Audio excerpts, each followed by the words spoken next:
Hello everybody. I'm actually from a place in the north of England called Wigan, so if subtitles are not available unfortunately. But I've set my timer, which I will ignore dutifully. So yeah, I'm a clinical psychologist and I've worked with people, vulnerable people, for about 24 years, exactly 24 years. I think that's what we're talking about today, is vulnerable people. I was going to make my presentation really specific to criminal justice, but then I just thought, you know what, whether you're in substance misuse or personality disorder or criminal justice or psychosis, they're the same group of people. They're vulnerable, and they've had lots of difficult things happen, and they're struggling. So, yeah. So I do visit Sunderland. I'm a visiting professor. I go to Sunderland to profess sometimes. But I'm not a proper academic like some of the people that spoke already today. I'll just warn you of that already. I'm an accidental academic. So this was me 24 years ago when I joined the NHS. This is kind of a warning, I think. Before and after. This is what it can. So advise your children, you know. Anyway, so I started working at Prestwich Hospital in Manchester as an assistant on wards. And at the time it was closing down, fortunately, but it was the biggest psychiatric institution in Europe for a long time. It had 5,000 inmates, as they used to call them. And really it was just a kind of dumping ground for people that were vulnerable, excluded, marginalised, different. Somewhere we could put people that we were a bit scared of, really. And when I went there, the thing that I found really weird was none of the nurses or doctors talked about recovery. There was absolutely no expectation that these people would recover or get better. That wasn't even on the cards. And the other weird thing was they were all kind of in the same wards, but had very, very different symptoms, different presentations, different histories. They were very diverse, but they were all given this label of having a severe mental illness. The only thing they did have in common was that they had a history of adversity and abuse. So I took it upon myself to look in the records, as you do, and it was surprising to me that the stories of those people and how they got there were all very similar. So I was curious at that point. I started to wonder, why do all these people who've got this so-called serious mental illness, who can't, are in distress, and so much so that we have to put them in this hospital, how come they've all had really difficult experiences? That was a weird coincidence. So this was me. This was a young lad from Wigan, working class boy, left school with woodwork and religious studies, I think. I failed most of my O-levels, didn't know anything about mental health, but I thought this was a bit odd. I thought it was just me. I thought it was a bit odd. Anyway, where's the flicker? There we are. What are ACES? I think we've probably covered this, haven't we? To some extent, but they're the things we know the most about. That's not an exhaustive list. It's not, there are other things that create damage and kind of distress people that we know a lot about, like bullying, or living in a neighbourhood where you don't feel safe, being in an area where there's a lot of crime, facing racial or sexual prejudice. All those things affect people, but these are the things that have been researched the most. So they're the things that you'll find on most of the ACE questionnaires. I just realised that I should make more of an effort if I'm on camera, shouldn't I, to not have my tea. Anyway. So, helpfully, there's a website called ACES Connections, and it's an amazing community and a resource curated by Jane Stevens in the US. And there's loads of amazing information on there. And if you've got a question about adversity or resilience or about prevention, join the community and post a question. And believe it or not, within minutes, sometimes people come back to you and tell you what they're doing, they'll share resources. I put a thing on a couple of weeks ago, Vincent Fleet himself responded very quickly. And he must have hundreds of emails every day, so he's a generous man. So I think Jane Stevens would say, and I think she's writing a book about this at the moment, there are 5 areas of ACE science. First one is epidemiology. So, yeah, it's still there. Epidemiology in England. Mark Bellis did a study and found that 47% of the population in England based on this sample, said they'd had at least one of the things on that list. And 9% of people said they'd have 4 or more of the things on the list. In Wales, it's about 13% of the population say they've had 4 or more. The 4 or more is kind of important because it seems to be, for lots of people, seems to be a bit of a tipping point between kind of going along in life to kind of tipping into poor health, poor social outcomes, and struggling with mental health. Well, the important thing about all of this, to kind of summarise the last sort of 20 years worth of research, is that there's a dose-response relationship between adversity and outcomes later on in life. So the original paper in 1998 was called something like Household Dysfunction and Adversity is the Major Cause of Death in the United States. Words to that effect. I think it was deliberately provocative, but the study that Vincent Fleet and Robert Ander did demonstrated that the bigger the dose of toxic stress in childhood, before the age of 18, the worse your outcomes on pretty much everything you can measure. Physical health, emotional well-being, social outcomes, everything can be predicted to one degree or another. All the things we deal with anyways as public servants and people who deal with vulnerable individuals. There's a causal relationship. It's not correlation or an association. It's a cause and effect. So I'll talk more about that in a moment. We've already covered brain science to some extent, but we know that the environment that a baby and a toddler grows up in affects the way the brain develops. So, if a child's neglected, their brain architecture, the way it functions, the way it develops, is different to a child that's lived in a healthy, nurturing environment. And had I had the opportunity, I'd have put some of the pictures, the scans up to please some of the people who like those kind of things, but there's about a third difference in volume, brain volume at age 3 between a child who's been neglected and a child who hasn't, who lived in a healthy, nurturing environment. And the other health consequences are on the immune system. So there's a whole body of science, and I wouldn't dream of going into it in a room with medics and nurses and other educated people who know about such things. But the bottom line is your immune system's got a shelf life. It wears out. It doesn't last forever. It's like a racing car. It's fantastic as long as you keep it within the appropriate limits. If you keep it in the red for too long, it gets damaged. It wears out and it breaks. So this idea of allostatic load, there's lots and lots of research about this now. And we even know that exposure in utero to stress hormones in the mother, we can predict the kind of diseases and problems that those babies who are not yet born are going to have 20 years down the line, based on the amount of cortisol and the stress response that mother's experiencing. So that predicts things like arthritis and heart disease and cancers, various forms of cancers.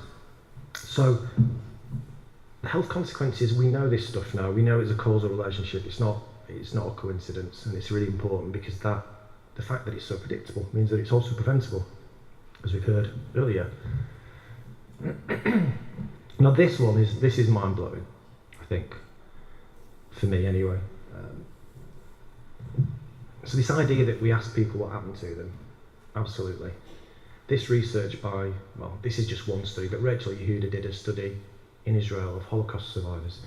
She looked at their offspring, and she found that those offspring of those Holocaust survivors had their genes expressed differently. They switched on and off differently in response to stress. So they ultimately were hypersensitized to stress. They became more anxious more easily, and as a consequence, they had a greater propensity to anxiety disorders. So the things that happened to their parents were affecting them in the here and now, which I think is incredible. So not only do we ask people what happened to them, we also ask people, well, tell me a bit about your family history. What about your parents? What about your grandparents? What did they go through?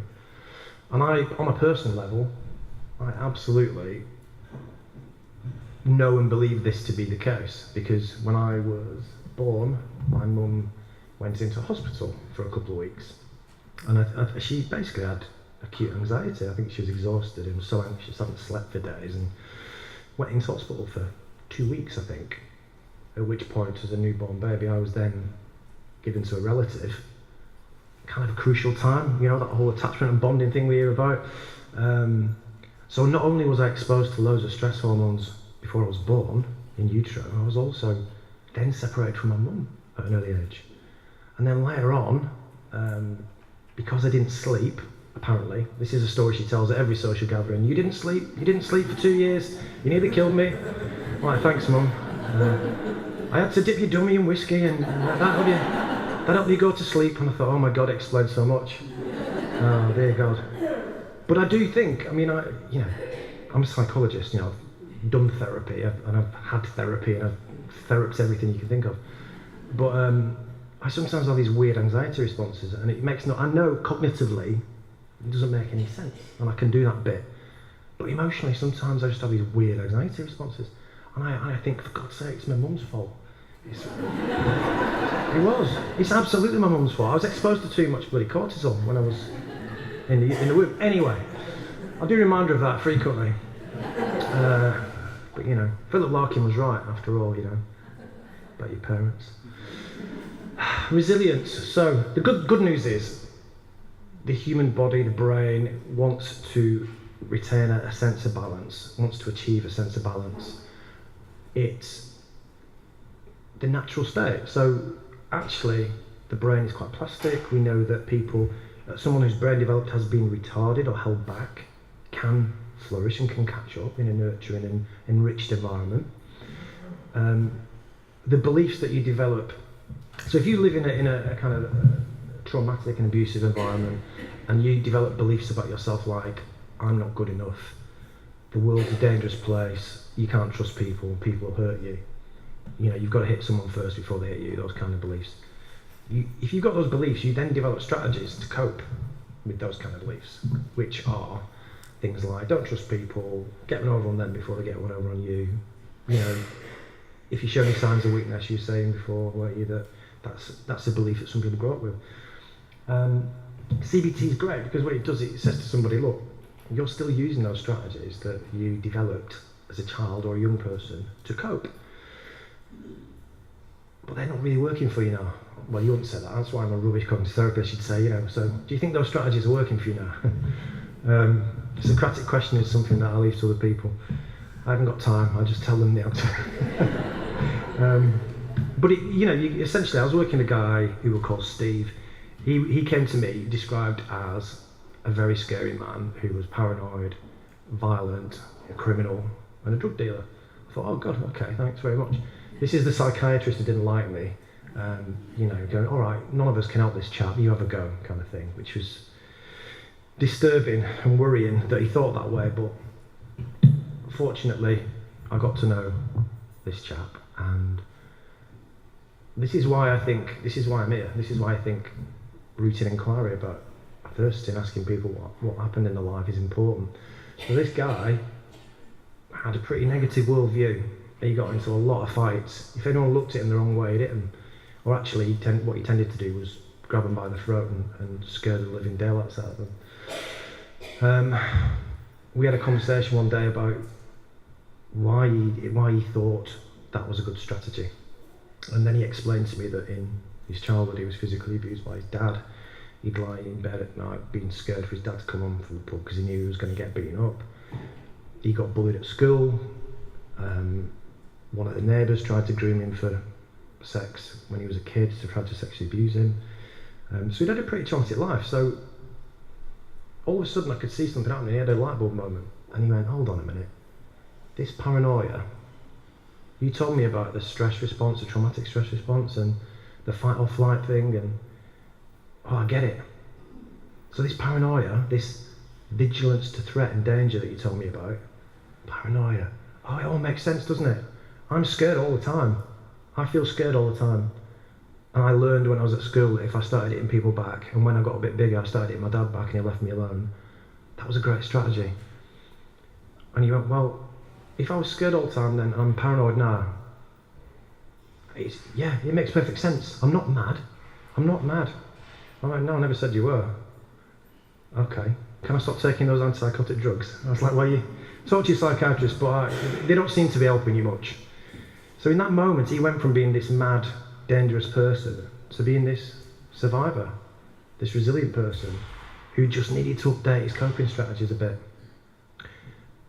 he did really well. He did a woodwork qualification at college.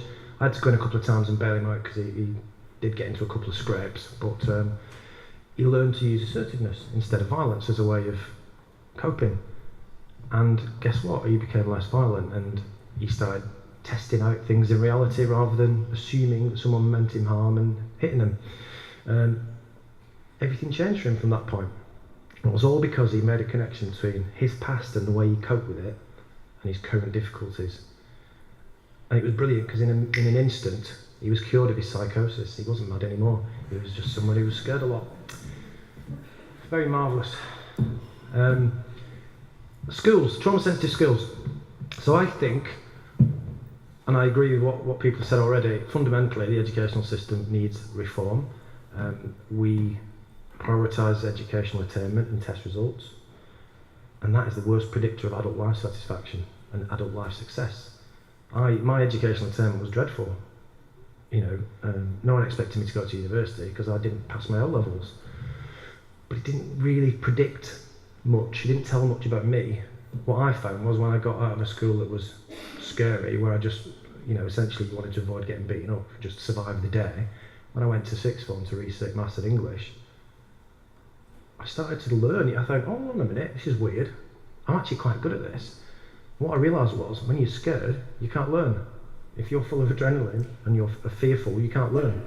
And there's loads of kids every single day in classes who are fearful because of either what's going on in the school or because of what's going on at home or outside of the home. And if you're full of adrenaline, you're in that fight or flight situation, you can't learn. It's physiologically impossible. And yet we focus on test results. So I think when I leave my kid at the school gates, the teachers have a legal duty to act in loco parentis.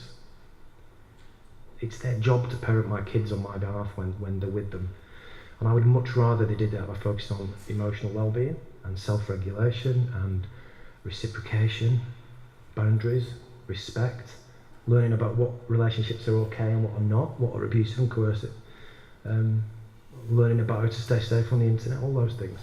I'd much rather that was prioritised over educational attainment, because it made no difference to my life. Educational attainment, when I left school, didn't predict my potential as a person.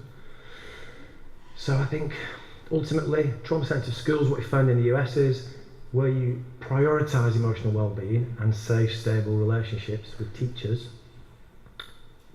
violence goes down, attendance goes up, more people graduate. And as a byproduct, not because of, but as a byproduct, people get better test results. So it's the wrong way around. Actually, we can have both. We can have better test results and emotionally well and fulfilled children. And the biggest protective factor for children who are experiencing adversity and abuse is a safe, stable, nurturing relationship. And many, many survivors tell us that was the teacher, or somebody, a sports coach, or someone like that. So those ACES things, I took far longer than I probably should have done, but and my phone stopped telling me what time it is, so never mind. So the study in 1998 was a landmark study by Vincent Fleety and Robert Ander. They found some pretty startling things. In their sample of middle-class Americans, these are people who can afford healthcare under Kaiser healthcare program. 64% of the people that they sampled had at least one type of adversity from that list. And the really interesting thing is a healthcare provider with a budget in San Diego of $4 billion, they were quite interested to see what kinds of things predicted lots of health utilisation.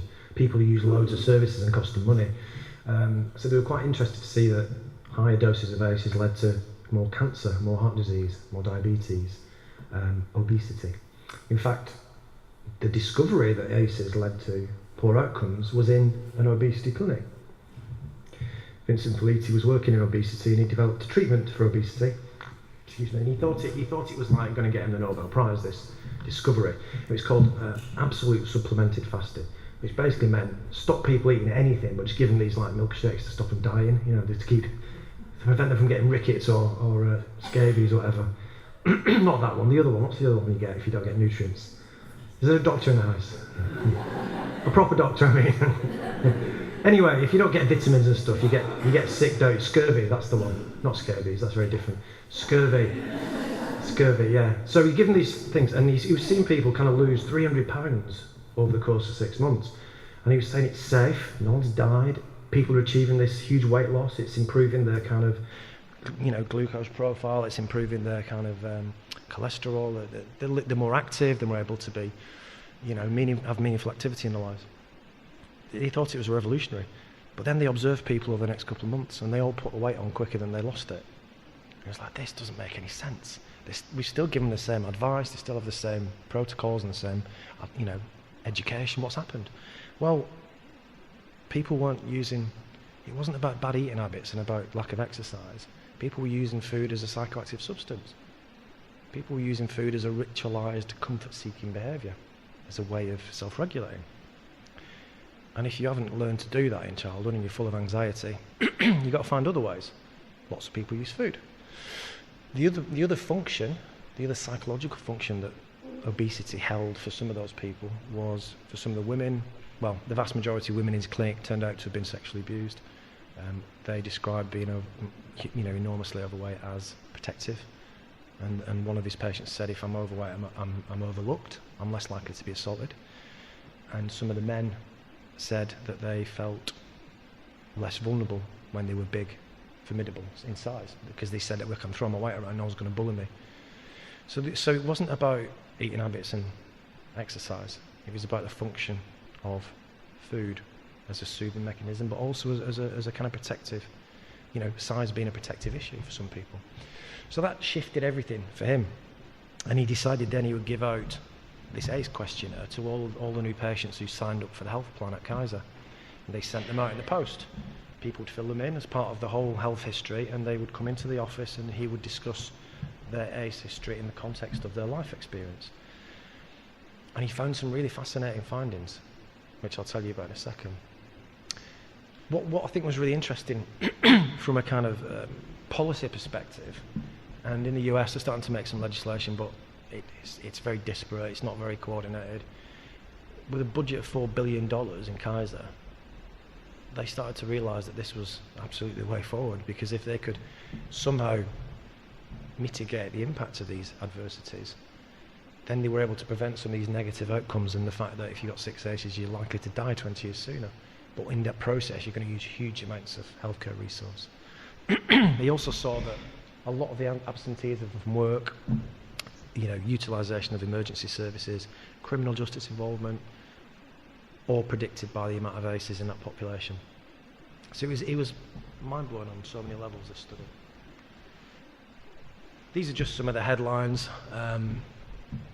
If you got 4 or more ACEs, you were 5 times more likely to use illicit drugs, 7 times more likely to be addicted to alcohol, and 12 times, having 4 ACEs predicted by 12 times the increased likelihood of attempting suicide compared with people in that population who had no ACEs.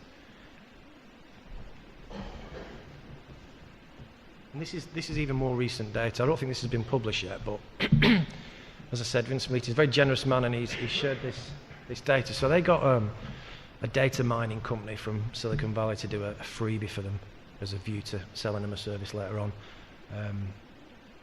So they gave them 2 years worth of patient data. It was 130,000 people over 2 years. And what they found was people who had 6 ACEs, 46 times more likely to become an intravenous drug user. And these are numbers that you never see in epidemiology. These are just like off the scale. So if you think that, I'd contest this, but anyway, I'll say it because it'll prove a point. If you think that a first degree relative who has psychosis conveys an 8 times greater risk of that offspring developing psychosis, it's not as simple as that, but they're the kind of numbers you're seeing. We're saying here 46 times greater likelihood of becoming an intravenous drug user by observing that population. And also, if you've got 6 ACEs in that study in Kaiser's population, this is middle class America, remember, people who've got some money, they're not living in really deprived neighbourhoods or anything. 35 times, 6 ACEs predicted, 35 times greater likelihood of attempting suicide. So as health and care providers, as people who, as professionals look after vulnerable people, this is really important. we've seen this pretty depressing life course picture. But ultimately, you know, what it says is a summary of what I've kind of outlined, really, that the amount of adversity affects your immune development, your hormonal and nervous system. It then affects your ability to learn and develop emotionally in school. You then adopt behaviours which help you self-soothe and calm, try and manage your own distress levels. Often those things are harmful. Smoking, for example. It took us 27 years from the point where we definitively knew smoking caused lung cancer to the point where we banned it in public places and stopped advertising. Nearly 30 years it took us. Similar with seatbelts, you know. So these things take time, but people adopt health-harming behaviours. Smoking, it's not a coincidence that people use smoking and it has an emotional impact on them, because smoking has antidepressant, analgesic, anti-anxiety properties, appetite suppressant properties, relaxant properties. Loads of helpful chemicals in cigarettes. It's just unfortunate they kill you at the same time. But people use methods to try and cope, which in the short term give relief, whether it's food, sex, you know, drugs, alcohol, smoking, whatever it is. Short-term relief, and you rely on that, but it never lasts. So people carry on, and that cycle is what damages people's health and people's relationships, and then damages the children that they have, because that intergenerational cycle is conveyed and it moves on and on through generations. And that obviously leads to poor health and these non-communicable diseases that we see, and ultimately early death. The good news is it's all uphill for me. It's all positive after this. This is about as low as it gets. But now we're on an upward trajectory. Oh, not quite yet. Not quite yet. This is Mark Bellis' study in England. If you've got 4 or more ACEs, you are 3 times more likely to smoke, 5 times more likely to have underage sex, 6 times more likely to have caused or had an unplanned teenage pregnancy, which has implications, doesn't it, for generation after generation. 7 times more likely to have been the victim or perpetrator of violence in the last year if you've got 4 or more ACEs. And 11 times more likely to have been in prison or used crack or heroin. This is incredible. This is, for me, is like the new climate change debate. It's like the new smoking causes cancer thing. But this study's been around for 20 years. Not this one, the Felitti one. But it seems like only now we're kind of ready to hear it, or I don't know, something's happened. Something's definitely happened, because we're all sat here having this conversation and people are starting to really take this seriously. And I personally think it's probably because, I think probably resilience films probably help, but I also think it's because we're starting to realise that the health and social care system is failing, it's breaking, you know, and there is no plan. More people are leaving health and social care than are joining, by about 3,000 people every year. No amount of money is going to fix it, because we haven't got the therapists and the doctors and the nurses that we need to do more and better therapies. More and better therapies isn't the solution. Preventing some of this from happening in the first place is probably the solution. So we'll talk more about that. So this is the preventative opportunity from that Bellis analysis. We have the potential, if we removed those adverse impacts on that population, statistically we would see about half as many people going to prison, about half as many people being a victim or perpetrator of violence. 59% reduction in crack and heroin use. They're really good painkillers, by the way, for people who are in distress. Crack and heroin is very good at suppressing distress. And distress isn't just physical or emotional, it's both. They did a study recently where 2 groups watched a distressing film. One group had 1 milligram of paracetamol. No, 2 500 milligram tablets, 1,000 milligrams of paracetamol. Yeah, standard dose. The other group didn't have any, and they watched the distressing film. The people that had the paracetamol rated the film less distressing than the people who didn't have the paracetamol. So there's a huge preventative opportunity. 40% of unintended teenage pregnancies could be prevented. Similarly, this is the World Health Organization, about 30% of mental health problems could be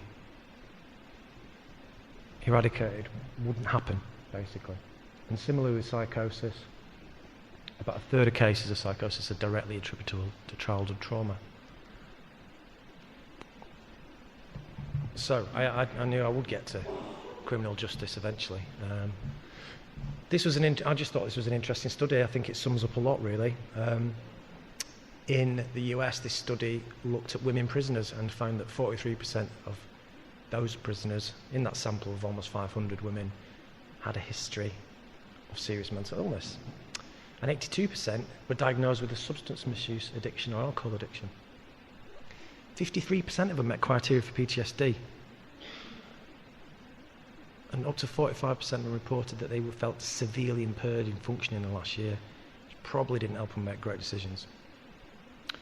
And the kind of conclusion of this study was child and adult victimisation predicted poor mental health. And that poor mental health predicted the amount of crime that they committed.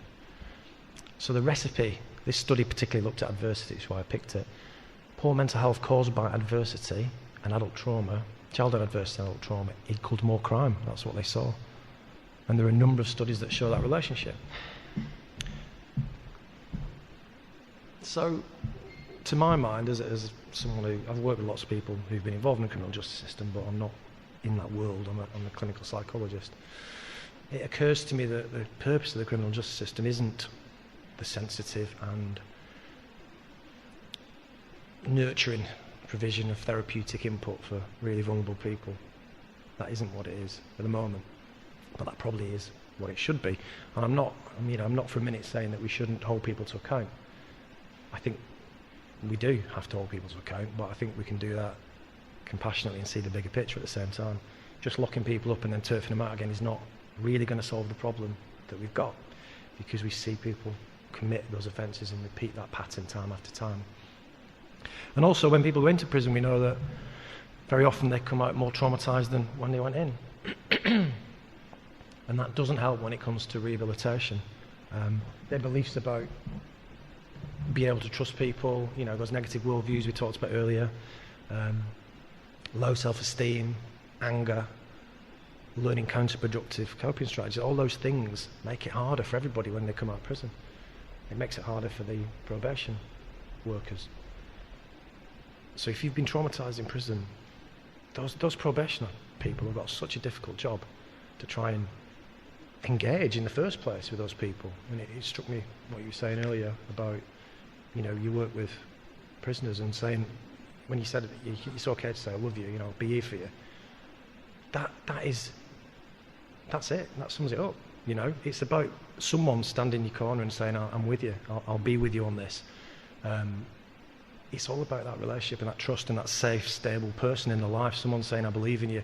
I'm not going to let you off the hook, but I'm going to work with you. So, if nothing else from this presentation, this is the bit I want to leave you with. I'm not finished, by the way. Don't get excited. Hold on. Well, this is the one that I think is really important. All right, okay. Waiting to be told doesn't work.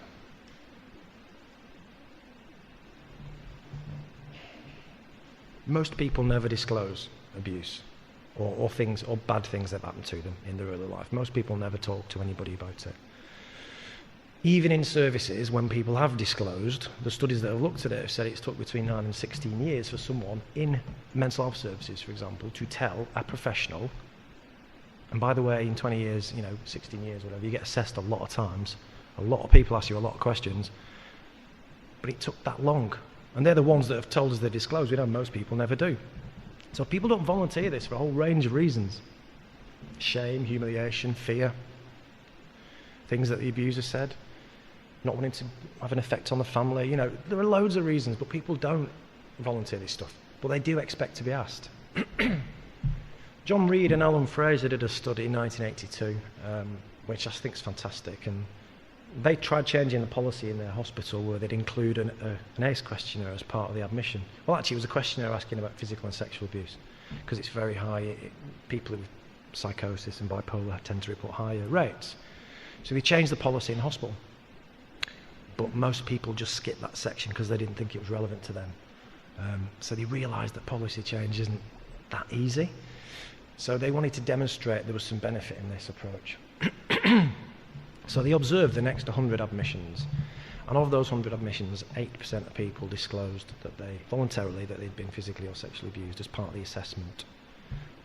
The next 100 people, they included a conversation about adversity and abuse, and they asked people whether they'd experienced physical or sexual abuse. And 82% of those people said, yes, thank you for asking me, I have experienced physical or sexual abuse in my life. Thank you for asking me. It kind of tells you something. If we don't ask people, they won't tell us, but they expect to be asked. If you do ask people, they tell you, and then you can have an authentic relationship and get to the bottom of the issue.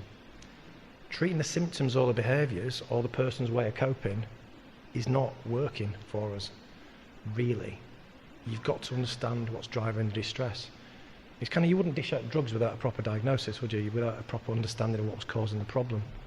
But yeah, in health and social care, we seem to just deal with the tip of the iceberg, deal with the behaviour.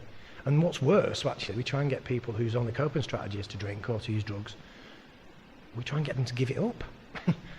Without any other plan, without anything to replace that crutch, like self-harming behaviour, try and get people to stop. Well, they'll probably stop when they're not in as much distress, so let's work on that, maybe. And the other thing is, this is the killer, I think, for my case for change. I hope this is the final nail in the coffin for not doing this. In this exercise of, that's a type of mistake, it should be 130,000 people, in this 2-year cohort, in the year before being asked about adversity as part of the healthcare assessment, compared with the year after, so they looked at healthcare utilisation before they joined the programme, they asked them about adversity in context of their assessment, and then they looked at their health utilisation on the services in the year after. And they found that in that group of 130,000 people, they used doctor's office visits 35% less, and A&E visits, or emergency room visits, 11% less. And with a budget of £4 billion, that's $4 billion, that's a lot.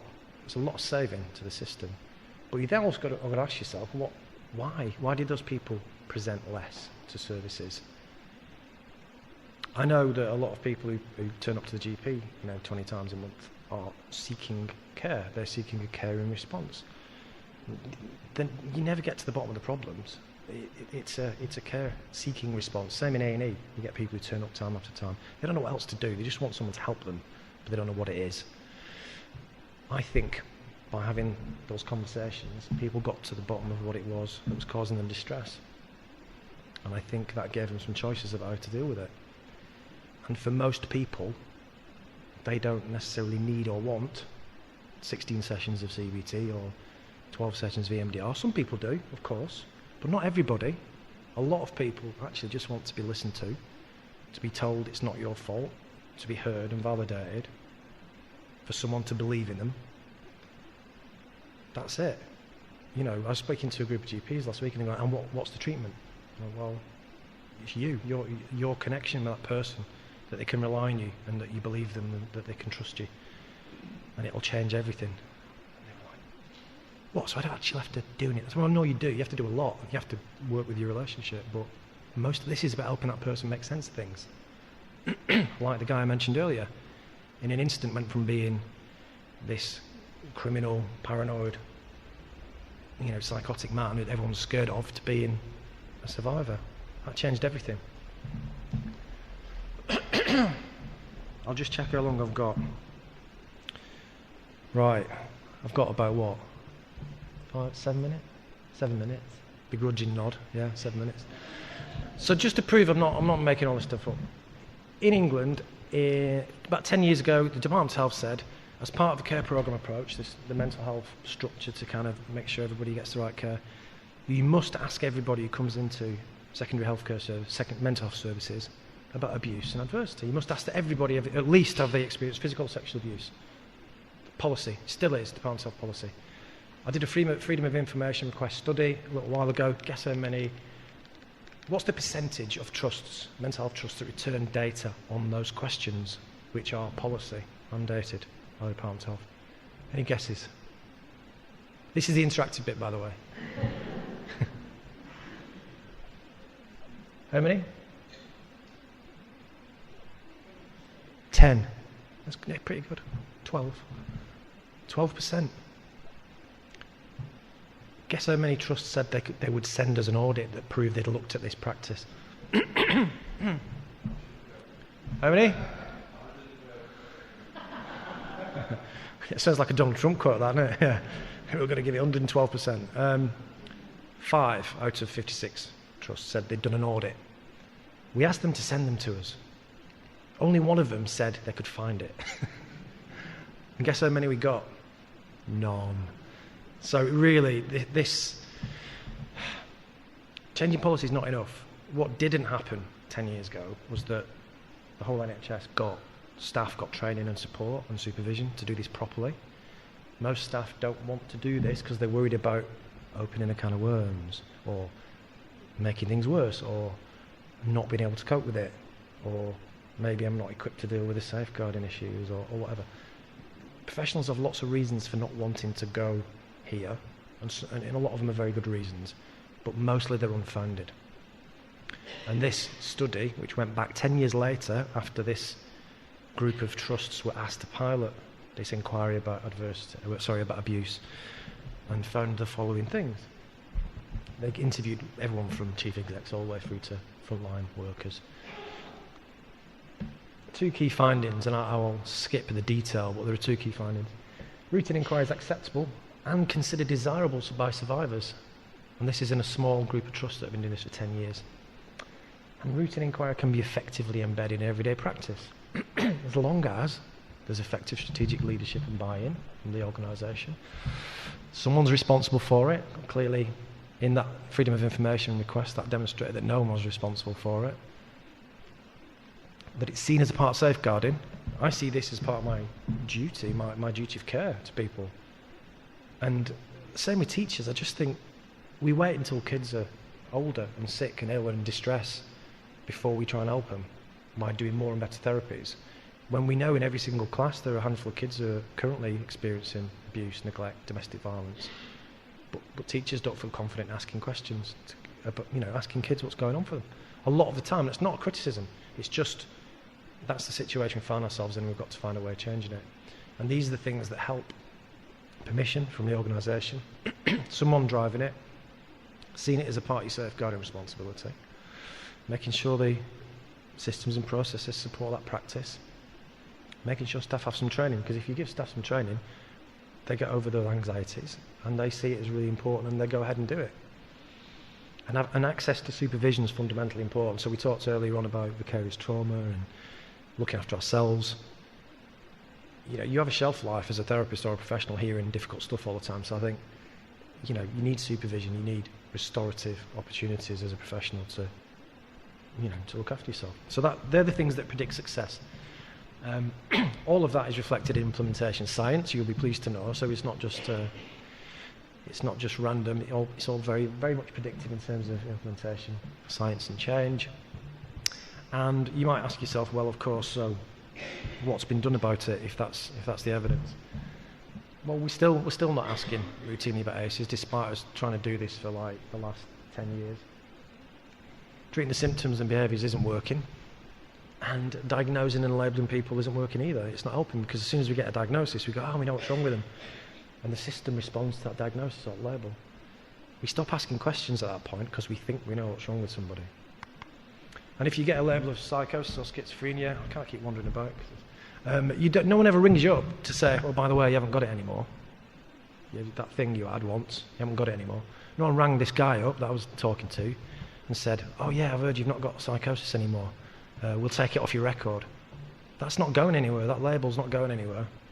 So it doesn't help. And it can lead to helplessness for people. For some people, they might think, well, I've got an illness, it's not my fault, there's nothing I can do, what's the point? Or I've got a criminal record, no one will give me a chance. No one will give me a chance, I can't rely on anybody. But we have to do something different. We have to do something that's more preventative. I've done this work in the routine inquiry work in all these different services, from health visitors through to domestic violence services, through to women's centres who help women come out of prison and reintegrate into the community, health visiting, drug charities, all kinds of services. And the recipe is the same as that study from 10 years worth of practice. Same as implementation science, it's really straightforward. You have to put the readiness in place. You have to do a piece of work that says, are we signed up with the senior managers? Have we got capacity to do this? Have we got training in place for our staff? Can they access supervision? Do they understand it's part of the safeguarding responsibilities, and have they got access to expertise and help? Then you give them the training, which is the easy bit, because people get it, professionals get it, it's why we signed up. And then you give them follow-up support and make sure they have good supervision. And I think with people leaving the health and social care services in droves, it's partly giving good restorative and caring supervision to our staff, who are all, by the way, in some form or another affected by adversity.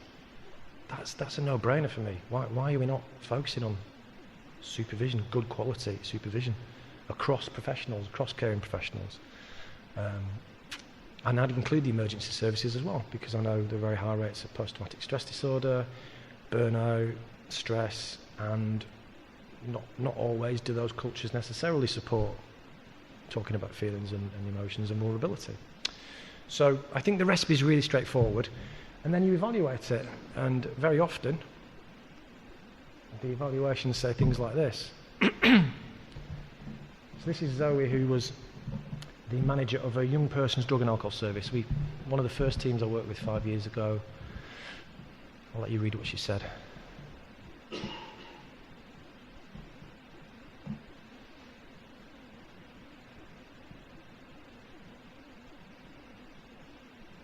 People were able to disclose, and they got the right support earlier. This is Jackie from an adult drug and alcohol services. She felt the challenges with mental health services for the clients that did need mental health services weren't very responsive and had huge waiting lists. She did feel that the clients who were wanting to deal with the trauma did really well with their worker. And she also thought it was really helpful to get partners on board as well to know what it is you're doing. 5 years on, the family support team in Blackburn. This is Paulie, one of the non-qualified workers. They've been doing this for 5 years. I'll let you read what she said.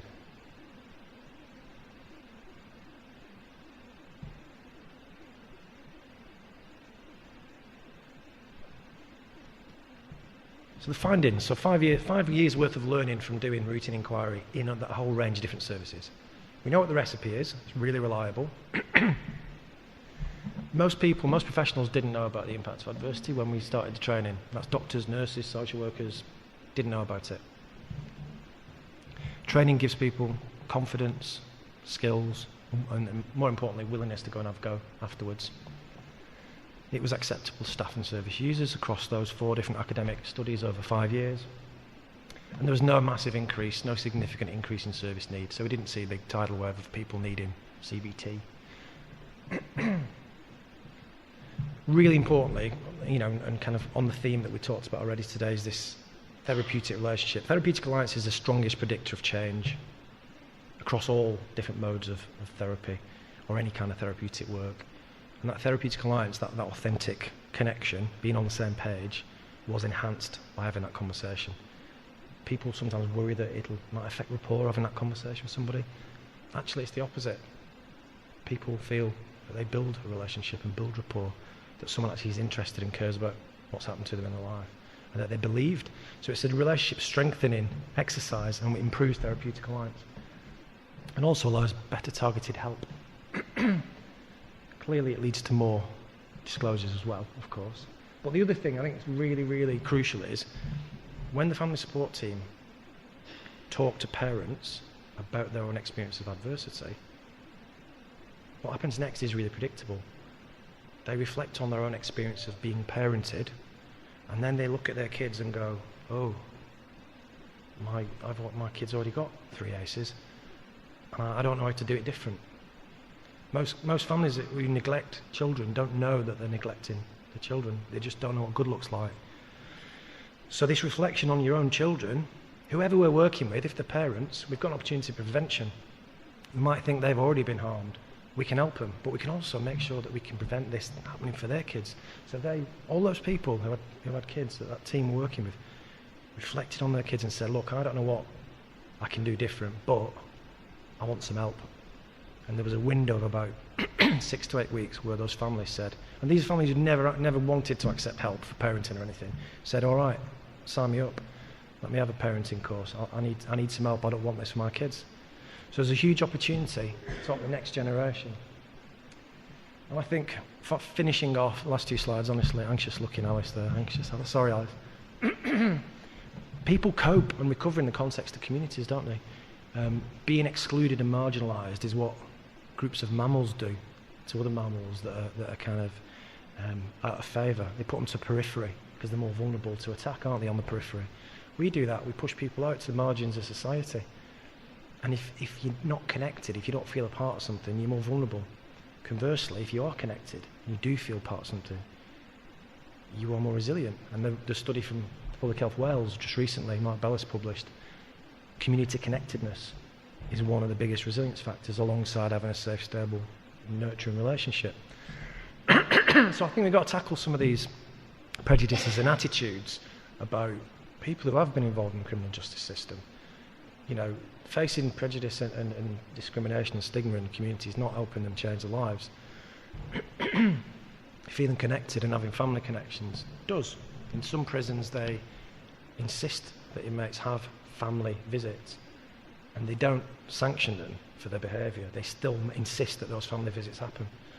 In some prisons they make sure dads read bedtime stories to their kids via FaceTime. Family connectedness reduces reoffending. I could go on, but this is. I'll leave you with this mind-blowing thing. And if I wasn't assassinated already by David's people, I probably will be after this. But committing a crime is always a choice. This is the Prime Minister. I think it was 2015, 2016. He said this. Committing a crime is always a choice. That's why the primary and proper response to crime is explanations. It's not explanations or excuses, it's punishment, proportionate and meaningful punishment. That's the Prime Minister. That's the best he's got.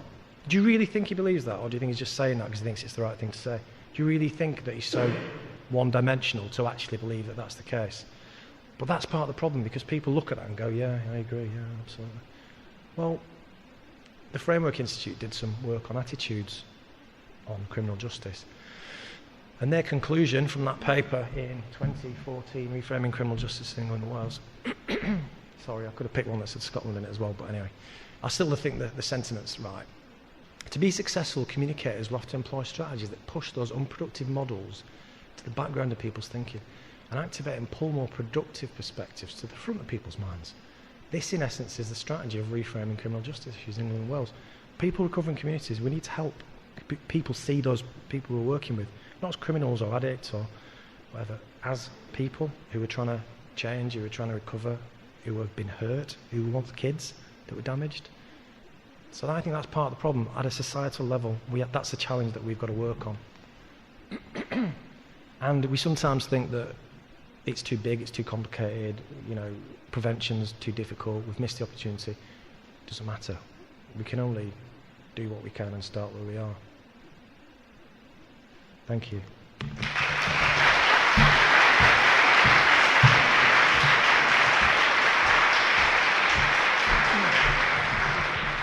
Awesome. Well, hopefully by this time I'm preaching to the converted.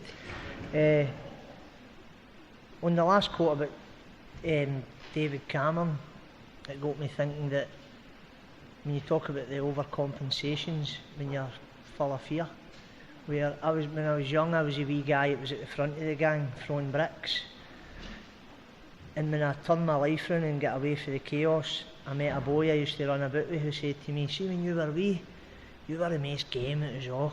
You were always at the front of the gang throwing bricks. I said, no, I wasn't, I was the most scared. And he looked at me as if, what? And that was because I was that full of fear. The way I behaved was to demonstrate to everybody how I wasn't feared. So I was overcompensating. So if you've got a Prime Minister making decisions like that statement, you try to tell me that isn't a statement rooted in the fear of what his voters think of him. And the ripple effect of that comes right down through society, because if our Prime Minister's saying it, then it must be true. And that's what got me thinking about how ACES affect everybody. When I've had a lot of discussion about why we need to look to the government to do something, and I was like, well, if you're looking there, you're looking in the wrong place, because we've been waiting on them to do something for years. It's a grassroots thing, it's about meeting them at the middle.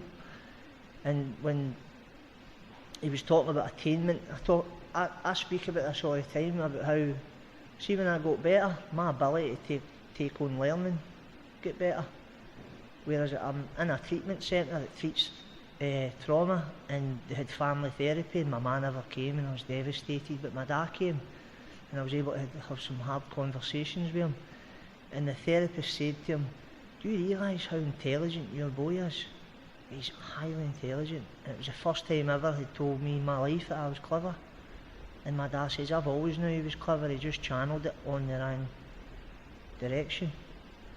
Now, if you've got a kid who's got high ACES and they arrive at school and they're in the fight or flight response all the time, they've got cortisol and all the other stress hormones coursing through their body, their ability to take on learning is limited because they're in survival mode. And A.S. Neil, who wrote a book called Summer Hill, I would challenge anybody to read it. You can get it online, PDF for free. A.S. Neil was a school teacher, a head teacher in a school called Summer Hill in the 50s, and he's got a quote in it that says, he's Scottish as well, that's what I like about him. He says, if a children's emotions are free, the intellect will take care of itself. 1950s, he was talking like that. Who would have known that? Who would have known that if we treat children right, they turn out alright?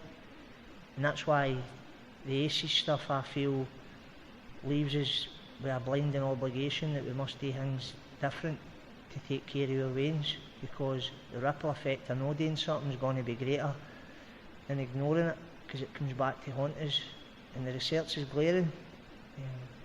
Every bit of the theory and the stuff that people have spoke about today points to some of my life experience. I'm like, wow, that's true.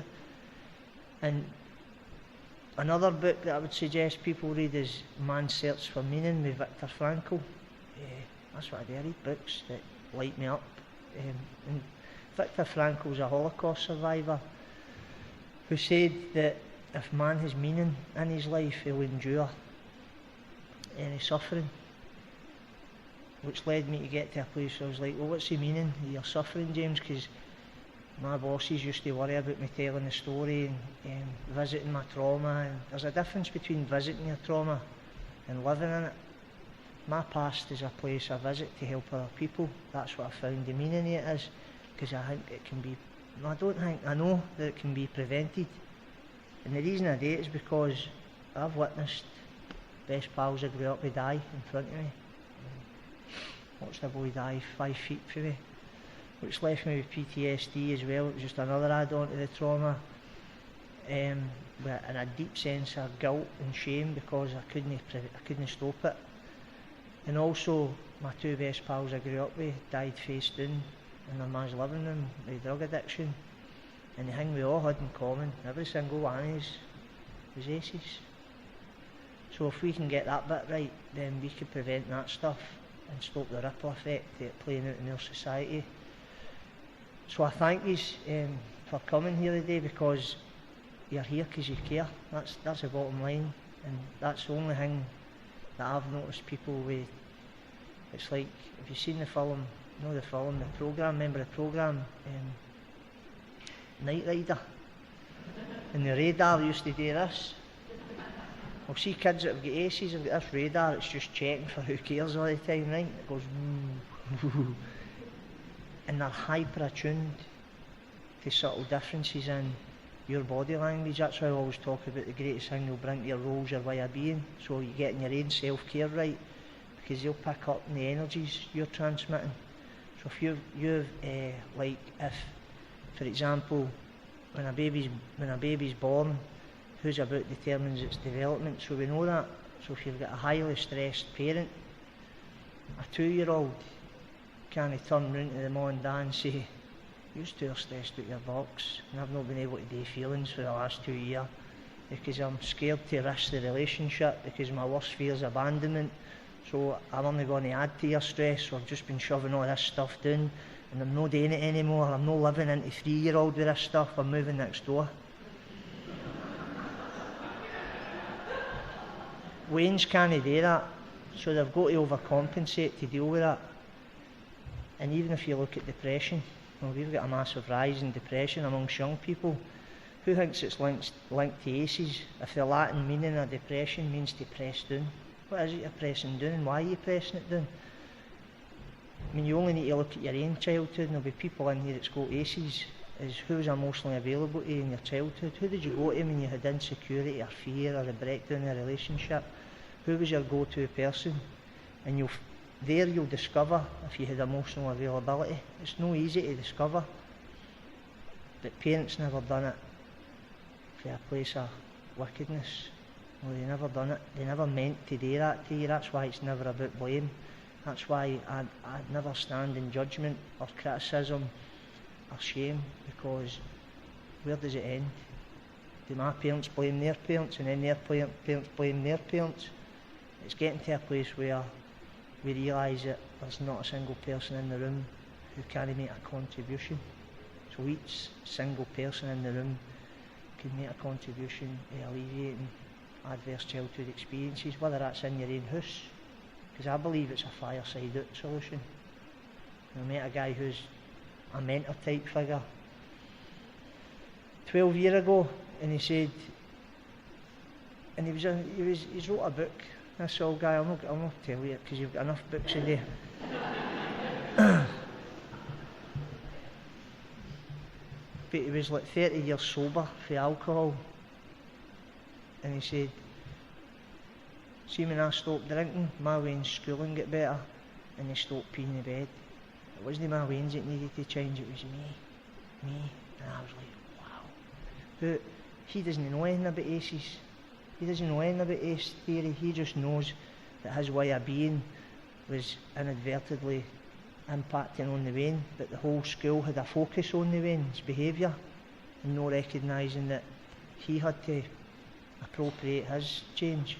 And that's been the greatest thing I've ever done in regards to breaking the cycle, because it was like the buck stops here, and and I hope other people are thinking that the same with their own services and their own parenting or in their own family systems. Are saying, right, enough's enough, we've got new information, let some of that old stuff go, and let's take massive action, because it's no good enough to have knowledge about this stuff. Now, I had academics fell out with me a wee while ago because I said we don't need one stitch more research on what causes violence, what causes depression, what causes all this stuff we see in the criminal justice system. We need more action. I said, more action, no more research, because there's a Bermuda Triangle of research out there. It just seems like the last research just falls into this Bermuda Triangle and nothing gets done. And it's like, if you want to do research, go and do research on the reasons why the last actions after the last research never got done. Research that, then we'll have a look at apathy and lack of willingness. So thanks for coming. Cheers.